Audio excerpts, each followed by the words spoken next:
What's good, my people? Welcome into Buckets, Action Network's daily NBA betting podcast. We're in the workshop Tuesday, NBA slate. I am your host, Sean Little, filling in for Matt Moore. The fellas are with me. J Money is Money and Andrew O'Connor Watts, AOW, in the building. We got 5 games on the Tuesday NBA slate, a handful of teams on back-to-backs as well. We are presented by BetMGM, the king of sportsbooks. Go download the Action Network app. The Super Bowl is on the way. There will be tons of content surrounding that Chiefs-Niners matchup. And, of course, we got a bunch of NBA games as we head into the All-Star break. Tons of money to be made. All right, you know how we get down.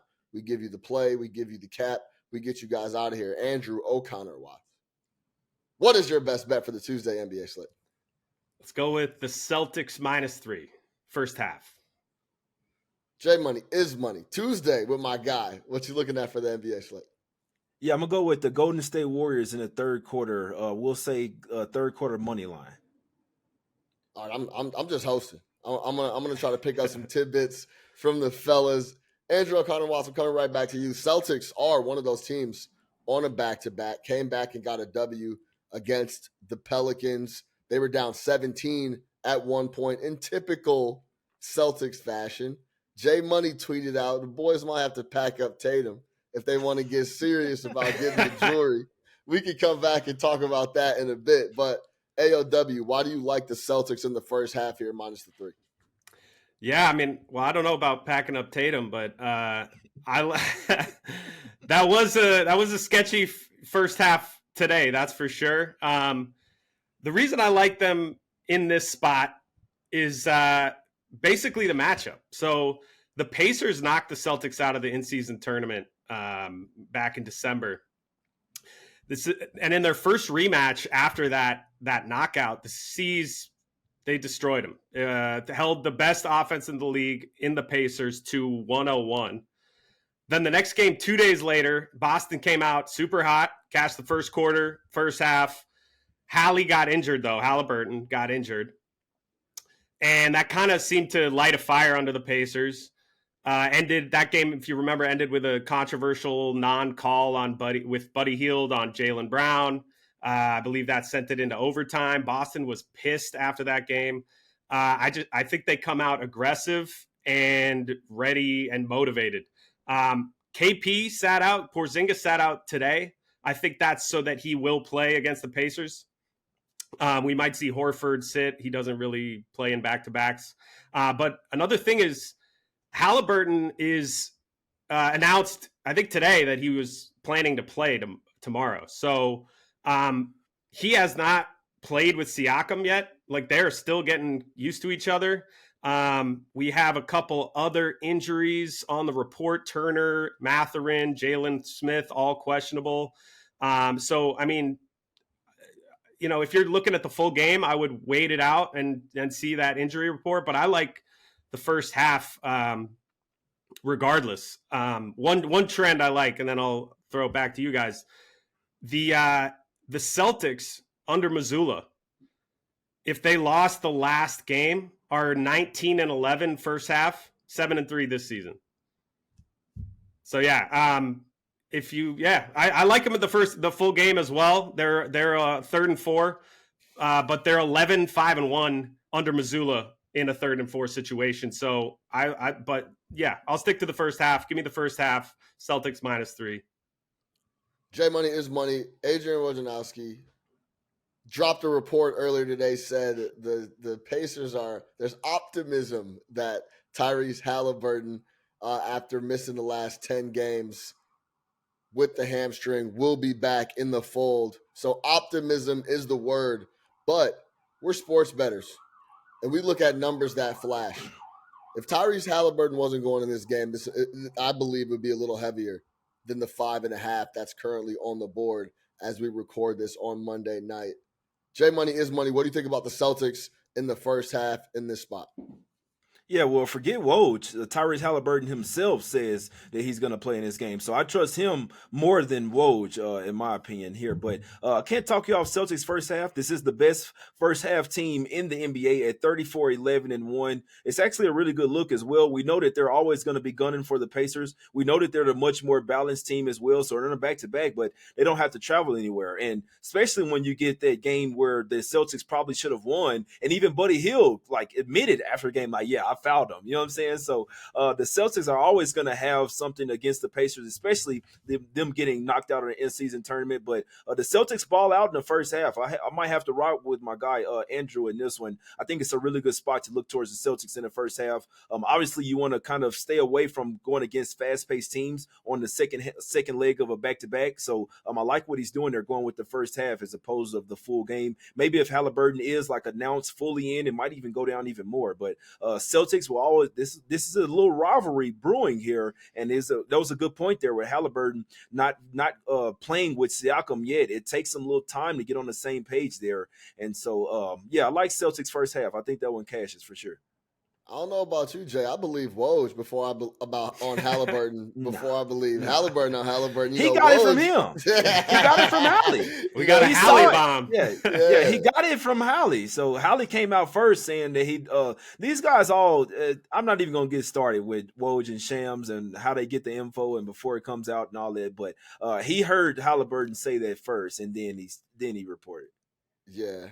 Yes, we could have a whole podcast on how that information gets passed around, but it looks like Halliburton's going to go. I mean, before I knew Halliburton said that and I saw the report from Woj, me seeing the number flash at 5.5 already tells me, even if nobody reported that, that's the thing you got to look at for some of these numbers. It's like, okay, well, that makes no sense that would flash at 5.5. I know Boston's on a back-to-back at home, but against damn near everybody in the league, they've been laying 8-9 points. Now, they want to lay 5.5 on the back-to-back. Maybe let me take a look and see if Halliburton is back, and that looks like it's the case. That's why you see that number at 5.5. AOW is going to go with the first half. And speaking of first half, guess who is the best first half team against the spread in the NBA? Boston Celtics, 34-11-1 in the first half against the number this year at home, 15-6-1. I mean, I could never argue going with the Celtics, man. It's one of those situations where we've talked about this a bunch. They're always going to be expensive if you want to back these guys home or away. The interesting angle here is Halliburton coming back in the fold, and then he also has a new number 2 in the fold with him, with Siakam, and they haven't played together.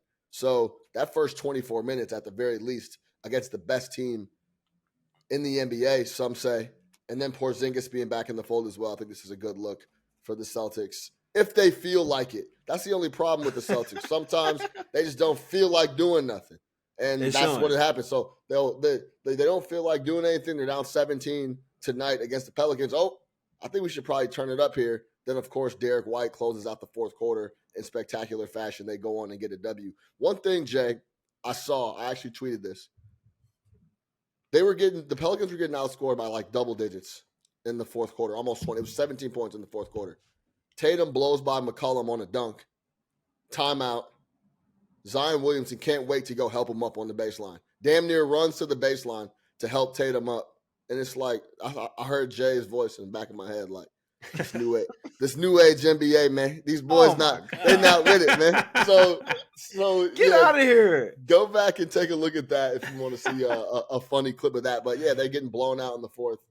Zion can't wait to help Tatum up off the baseline. But yeah, the Celtics have been playing great ball at home, of course, and they're the best first half cover in the NBA. Let's see if ALW can get the cover there and cash a ticket for everybody else. All right, J Money is money. You going with a vintage, classic, certified, double platinum, diamond third quarter for the Warriors. We know over the years they have been massive in this spot coming out after half. While you look at the third quarter money line here in this matchup. So before I get to that, I'm sorry. I just got to backtrack a little bit. Like Zion, you can't be helping up Tatum. Like, what There are it we is. doing here, man? You getting blown out. Like, what? If so, I'm not even a big fan of these guys shaking hands and all buddy after the game. To be honest with you, especially after you just get your butt kicked. But you helping him up off the floor, like you trying to go to Boston or what? But I'm just saying, just to explain my tweet, like Tatum, you got to start turning it on from the get go. Like, what are we doing? You picking and choosing when you want to play. You're supposed to be one of the top 5 guys in today's NBA, and you're just kind of going out there, kind of just like lackadaisical. Oh, I don't really care. When we know that you can get a bucket whenever you choose. Tatum could be one of these guys going off for 70 points in a game. He just kind of chooses not to play, man. So it really kind of bothers me. I mean, just imagine where the Celtics would be if they got like 3 players in a first round pick for Tatum. Like they would really be a champ. They're still a championship contender, but even you say this, Sean, when Tatum gets into the playoffs, man, he's just kind of just, I don't know, man. He just might be too soft to be one of those guys. And when I say one of those guys, I'm talking about a top 3, top 5 player in the NBA, like an absolute dog. So I'm starting to worry about Tatum. This is a guy that bet him to win MVP this season. So starting to get a little worried, but I don't know if you guys want to comment on that. I could just go straight to the Warriors, but I'm getting. I got you the one that brought it to my attention. Yeah, Sean. yeah. I got tons of recordings on wax of me talking about Jayson Tatum absolutely withering in big spots and just disappearing. So I mean, yeah, we don't have, I don't want to blow up I don't want to blow up the time schedule here on that spot because yeah, I mean he has some proving to do in the playoffs here coming up, and it's tough because none of those questions can be answered until we get there. And we just see it in flashes and we're like, yeah, I know this guy. I've seen this guy in the fourth quarter in big spots before. He just tends to get a little small, but we'll see when it comes to the playoffs. AOW, couple comments before we get back to the Warriors. I mean, in terms of Tatum, I did seem like he was kind of turning things around. They go down, what was it, 3-0 to Miami last season in the playoffs, and then come storming back, ready for that big game 7, and then he messes up his ankle, dude. So I was ready to give him that benefit of the doubt and see if he could prove himself in a big game, and it seems like we didn't totally get that, but yeah, he's got to prove it for sure, no doubt. All right, J Money is money. To move over to your play, best bet for the Tuesday NBA slate, you're looking at the Warriors, OG certified third quarter. Talk to me about this spot. Yeah, it's just something I've noticed from the Warriors. Now, first off, this isn't the same team. This isn't this isn't the same Warriors team of the past few years. Definitely not the Dynasty Warriors, in my opinion. They are coming off a double overtime game, but they do catch the Sixers in a vulnerable spot here. Back-to-back, third game in 4 nights, all on the road. I just feel like this is a game where if the Sixers do have something, it'll be in the first half. Second half could possibly be all Warriors in this one. They did have 2 days. This is going to be 2 days removed from their double overtime game versus the Lakers, which they lost. And we also saw Curry he was very displeased with this team as well. Some tells me that they come out in this one guns blazing in the third quarter, which they usually do, and they haven't really been cashing the third quarter this year, but in the last 10 games they are 7-3 against the spread in this third quarter spot. So with them having a rest advantage, I expect the Sixers, whether Maxey and Embiid come back or not, I expect these guys to go into the locker room, sit down, and then those legs start to get a little heavy for you, especially when you're traveling from Portland to San Francisco as well. So not a ton of stats to back up this one. This is all about feel, which is every single one of my plays are all about feel and intuition. I kind of find stats that back it up. But I think this is a spot where the Warriors come out to play in the third quarter. They're starting to put things together as far as their rotations, as far as coaching wise. This is just a spot play for me where I don't really want to trust them like first half or full game, but specifically in the third quarter to come out guns blazing this one like they usually do. So I'll take the Warriors in the third quarter in this one. Yeah, Jay Money laid it out perfectly. On the year in the third quarter, the Golden State Warriors are 18-25 against the spread. But in the last 10, they are 7-3 in the third quarter against the spread. AOW, thoughts? We know that this is not the Warriors of old. They have been poor throughout the year. And without Curry, this team, you peel him off of this squad, I think they're a single-digit win team at the moment. Yeah. Like I'm talking about like a 7 or 8 win team. AOW, how do you feel about this spot in the third quarter here off the big bounce back double overtime L to the Lakers? I like it. I mean, I I haven't leaned to them full game just because they've been playing a little better. I think they're a little. I mean, they obviously got rested with a couple games off, and I think they came out motivated. There was maybe a question of if it would be like a distraction, like this, understandably, with their coach passing. But it seems like it's really motivated them. I mean, they've lost the last 2 games, but those have been hard fought, close games. I can't imagine that they're going to be favored in this game, but I actually, based on, I actually do think they should be slight favorites, even with Embiid playing. I know that sounds probably crazy, but I just think they've been playing better. They've been more motivated. I was looking at this spot as a best bet, possibly, but just with the wonkiness that Embiid pulled last 2 games, like I got to wait till the very last minute before I bet on a Sixers game. Even I might even just live bet it once the game starts. Like I can't even trust the last couple minutes before the game. Like the dude just decided he wasn't going to play. He wasn't even on the report. Like, so maybe just wait till the game starts and live bet the Warriors right away. That might be my plan. Yeah. Yeah, we talked about Embiid might have sat out Monday versus the Blazers just to solidify sitting out the Denver game versus Jokic. So we'll see. The one thing is I'll say about this third quarter play against the Sixers, if Embiid does play, he has been eating up in the third quarter, 12.5 points. He's been playing almost the entire quarter, 11.7 minutes in that third frame. Maxi's only playing 9.1 minutes in that frame. So if you could slow down Embiid, of course, in that third frame, should be able to get out and put some numbers on those boys in that spot. All right. He's playing in this game. Yeah. TNT game as well. Yeah. Wait till the last second. Like, if you like the Warriors side, wait until Maxey, wait until Embiid and ruled in, and then you can get the best number. But also, on another note, you might want to look at Embiid props here, because when he plays these national TV games, he makes it a point to go bonkers. Yeah, and he might actually have a little extra motivation coming off the conversation around what was happening this weekend, because he's definitely tapped in and plugged in and hears everything everyone is saying. But, hey, it's pretty blatantly obvious to me that he's hand selecting and picking and choosing whenever he wants to play. I don't care what him or Philadelphia says. It's pretty clear. He's looking at the schedule and like, I'm not interested. This is a good spot for me. I love this spot. Ooh, TNT. Let's play. This is a great spot for me to play in front of everybody and hang a big number and be talked about for the next 48 hours in the news cycle. So it's blatantly obvious to me. We'll see how this shakes in San Francisco. If it looks like a duck, quacks like a duck, might be a duck.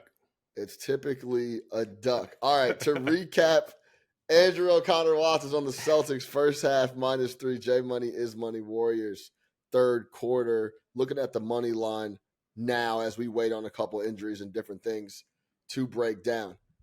That's going to do it for this episode of Buckets presented by BetMGM, the king of sportsbooks. For Andrew O'Connor-Watts, for J Money is Money, I am your host, Sean Little. We will see y'all tomorrow. I'm back with J Money and our guy, AC Analytics Capper, Albert Wynn. Until next time, a.k.a. tomorrow, get buckets, baby. We'll see you.